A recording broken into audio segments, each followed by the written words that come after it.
Hello, welcome to Lavon essentials. ശംഖുപുഷ്പത്തിൻ്റെ ഒരു സോപ്പാണ് ചെയ്യാൻ പോകുന്നത്. ശംഖുപുഷ്പത്തിൻ്റെ ഫ്ലവേഴ്സ് ആവശ്യമുണ്ട്. പിന്നീട് ലാവൻഡറിൻ്റെ essential oils, vitamin E tablet കൂടി ആവശ്യമാണ്. ഇനി നമുക്ക് ഒരു 20 ശംഖുപുഷ്പം ഫ്ലവർ ഞാൻ എടുത്തിട്ടുണ്ട്. 10 ml തിളച്ച വെള്ളം എടുത്തിട്ടുണ്ട്. ഒരു പാത്രത്തിലേക്ക് ഫ്ലവർ അതിലോട്ട് മുക്കി വെക്കുകയാണ്. ഒരു 10 മിനിറ്റ് കഴിയുമ്പോഴേക്കും നമുക്ക് ആ പൂവിൻ്റെ നീല നിറം വെള്ളത്തിലോട്ട് അലിഞ്ഞു വരുന്നതായിട്ട് കാണാം. ശംഖുപുഷ്പം ഒരു സ്കിൻ ഇൻഫെക്ഷൻ ഇല്ലാതാക്കുന്ന മികച്ച ഒരു ആയുർവേദിക് മെഡിസിനാണ്. ഏജിംഗ് പ്രോസസ്സ് ഡിലേ ചെയ്യാൻ സഹായിക്കുന്നു. സ്കിന്നിന് ചുളിവില്ലാതാക്കുകയും കറുത്ത പാടുകൾ മായാനായിട്ട് സഹായിക്കുന്നു. ഇനി നമുക്ക് 100 ഗ്രാമിൻ്റെ ഗ്ലിസറിൻ സോപ്പ് ബേസ് കഷ്ണങ്ങളാക്കി എടുത്തിട്ടുണ്ട്.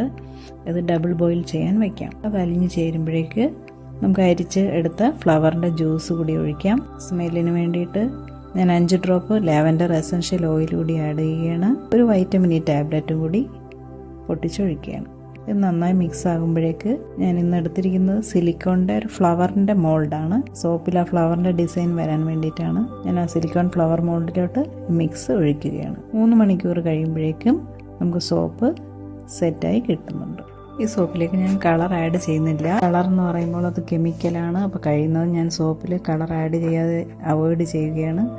കാരണം ഇത് കുട്ടികൾക്ക് മുതിർന്നവർക്ക് ഒരുപോലെ ഉപയോഗിക്കാൻ പറ്റുന്നതായിരിക്കണമല്ലോ. അപ്പോൾ കെമിക്കൽസ് നമ്മുടെ ബോഡിയിൽ വന്നു കഴിഞ്ഞാൽ അത് നമുക്ക് പിന്നീട് വേറെ ഡാമേജ് ഉണ്ടാക്കും. അതുകൊണ്ടാണ്. അപ്പോൾ ഈ വീഡിയോ നിങ്ങൾക്ക് ഇഷ്ടപ്പെട്ടെങ്കിൽ please like, comment, share and subscribe. Thank you.